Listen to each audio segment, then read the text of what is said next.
We've seen the development of families in over the last 20 years, especially, No. where the rapid increase of technology has been most rapid. Yes. We've seen families go from traditional roles with the grandmother and some aunts or uncles living in the home to a small family unit, traditional. We see the introduction of a nuclear family. Where are families going to go? What are positions of mothers and fathers? Well, E.R. Leach pointed this out in a recent book called Runaway World. He said until the First World War, what we call the nuclear family, or mom, pop, and the kids, was unknown.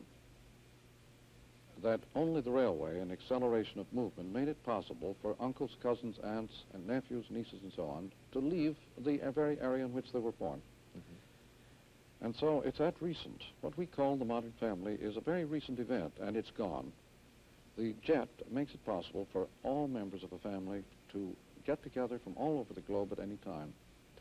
And so that the dispersed family, the fragmented family of mom, pop, and the kids, which puts people under the most fierce psychic strains, one-to-one relationships, was a very recent event and has now disappeared. And Dr. Freud has disappeared also. He is not obsolete, but a useless stage property, because the new family is a group entity, and Freud's psychology is useless for group psychology. Does his psychology become an art form?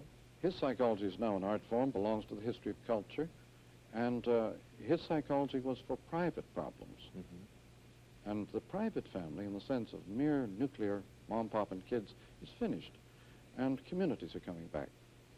Hindu friends have mentioned to me the kind of horror with which they regard the Western family.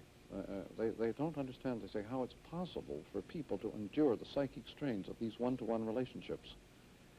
In their families, where everybody helps everybody, and every member has a role to play with regard to everybody, very large families, meaning anything up to 150 people in a single family unit, there is no such thing as psychological problems.